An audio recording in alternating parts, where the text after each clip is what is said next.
సమర ఇన్సైట్స్కి స్వాగతం. మిత్రులారా, ఈ ఛానల్ మీకు నచ్చినట్టయితే సబ్స్క్రైబ్ చేసుకోండి, మీ బంధుమిత్రులకు షేర్ చేయండి, అలాగే బెల్ ఐకాన్ని క్లిక్ చేయండి. ఈరోజు ఉదయం పాకిస్తాన్ ప్రధానమంత్రి షాబాజ్ షరీఫ్ న్యూక్లియర్ ఎక్స్పర్ట్స్తో మీటింగ్ పెట్టుకున్నారు. అంటే పాకిస్తాన్ అమ్ముల పొదిలో ఉన్న అస్త్రాలన్నీ అయిపోయాయనేది మనకు అర్థమైపోతుంది. న్యూక్లియర్ బాంబులని మన పైన వేద్దామని ఆయన ఊహిస్తున్నాడు. ఈరోజు మనం మాట్లాడుకుంటుంది మన సైన్య బలం కాదు, మన సమైక్యత. భారతదేశానికి గొప్పగా ఉన్నది భారతీయ ఆత్మ. ఇది 140 కోట్ల మంది గుండెల్లో కొట్టుకుంటుంది. ఇది మన ట్యాంకుల పైననో మిసైళ్ళ పైననో ఉన్న ధైర్యం కాదు మనది. ఇది మన తల కాదు, మన తెలివి కాదు, మన ఆత్మవిశ్వాసం కథ.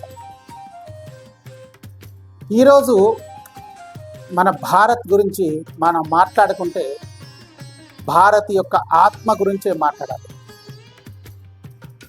పాకిస్తాన్ తరచూ మనని బెదిరించేది, నా దగ్గర అనుభవం ఉంది నేను వేసేస్తాను, నా దగ్గర అనుభవం ఉంది నేను వేసేస్తాను అని ముందు నుంచి. ఎందుకంటే మాది న్యూక్లియర్ దేశం అని చెప్పుకుంటున్నాం. మిత్రులారా, ఒక్కటి గమనించండి, ఎవరైనా సరే తాను వీక్గా ఉన్నప్పుడే తన పక్కనున్న వాడికి బలం గురించి మాట్లాడతాడు. ఎవరైనా ఇద్దరు పోట్లాడుకుంటున్నప్పుడు అందులో ఒకవాడు నేనెవరో నీకు తెలుసా, నా వెనుక ఎవరున్నారో నీకు తెలుసా అన్నాడంటే వీడి దగ్గర బలం లేదని అర్థం. పాకిస్తాన్ అస్తమానం మనకి చెప్పేది ఏంటంటే పరమాణు గురించి చెప్తుంది. అంటే నా దగ్గర బలం లేదని అర్థం. అంటే వాళ్ళ దగ్గర ఎలాంటి ఆయుధ సంపత్తి లేదని అర్థం. ఉన్న ఆయుధ సంపత్తి మొత్తం కూడా ఇంతకుముందు మనకి రష్యా యుక్రెయిన్ మధ్యలో వార్ జరుగుతున్నప్పుడు డబ్బులు లేవని చెప్పి వాళ్ళ దగ్గర ఆయుధ సంపత్తిని అంతా యుక్రెయిన్కి అమ్మేశారు. అది మనందరికీ తెలుసు. కాబట్టి ఇప్పుడు వాళ్ళ దగ్గర ఆయుధాలు లేవు. భారత్ దగ్గర 164 వారెట్స్, న్యూక్లియర్ వారెట్స్ ఉన్నాయి. పాకిస్తాన్ దగ్గర 170. భారత్ 1974లో స్మైలింగ్ బుద్ధ అని పరమాణు పరీక్ష చేసింది. దాని తర్వాత 1988లో ప్రోగ్రాంలో చేశాం. అలాగే పాకిస్తాన్ కూడా చగాయిలో అదే సంవత్సరం టెస్ట్ చేసింది. రెండు దేశాలని కూడా న్యూక్లియర్ కంట్రీస్గా ప్రపంచం గుర్తించడం మొదలుపెట్టింది. కానీ ప్రపంచం మొత్తం కూడా భారత్ పక్కనే నిలబడింది.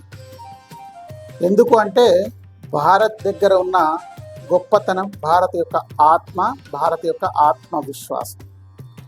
ఇది ప్రపంచానికి తెలుసు. ఒకవేళ పాకిస్తాన్ పరమాణు బాంబు వేసింది అనుకోండి, అది లాహోర్ అమృత్సర్ మధ్యలో స్ట్రైక్ చేస్తే 1.5 మిలియన్ పీపుల్ ప్రాణాలు కోల్పోతారు. అక్కడ మొత్తం కూడా నాశనం అయిపోతుంది.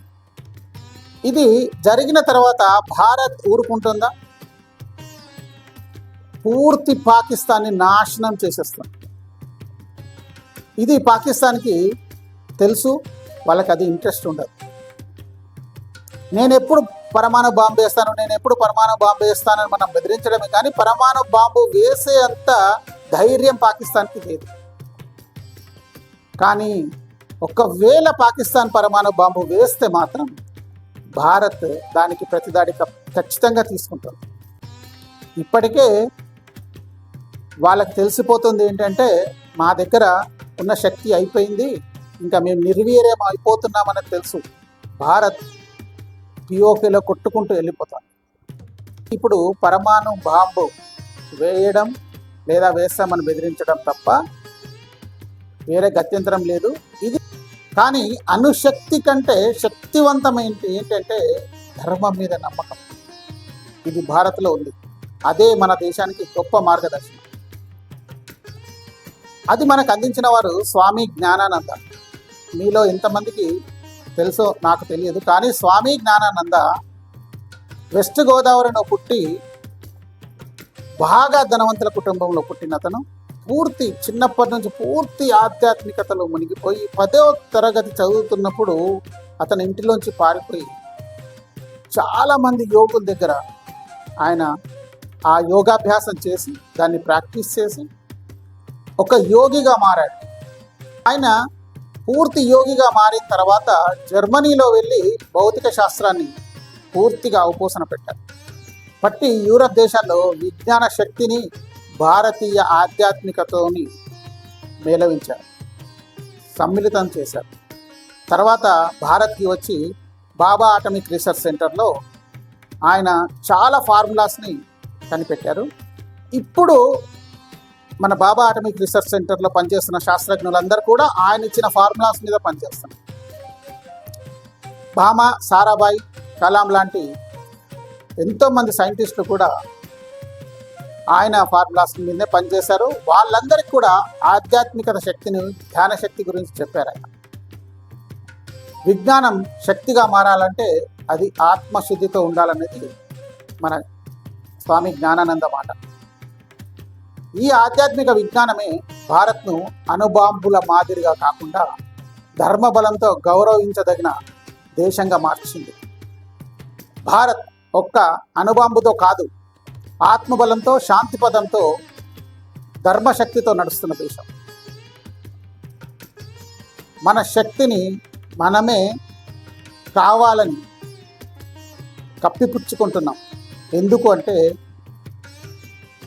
ఎవరైనా కానీ ఒకవేళ మన దగ్గర ఎగబడితే మాత్రం దానికి పర్యవసనం ఎలా ఉంటుందో ఈరోజు మనం పాకిస్తాన్ చేస్తున్న పనిని, వాళ్ళ మీద భారత్ తీర్చుకుంటున్న ప్రతీకారం గురించి తెలుసుకుంటున్నాం, అర్థమైపోతుంది మనకి. అటువంటి గొప్ప దేశం మనది. మన శక్తి శాంతి కోసం, మన విజ్ఞానం వృద్ధి కొరకు, మన ఆత్మవిశ్వాసం, మన గర్వం. ఈ వీడియో మీకు నచ్చినట్టయితే సబ్స్క్రైబ్ చేసుకోండి, మీ బంధుమిత్రులకు షేర్ చేయండి, అలాగే బెల్ ఐకాన్ని క్లిక్ చేయండి. జై హింద్, జై భారత్, వందే మాతరం.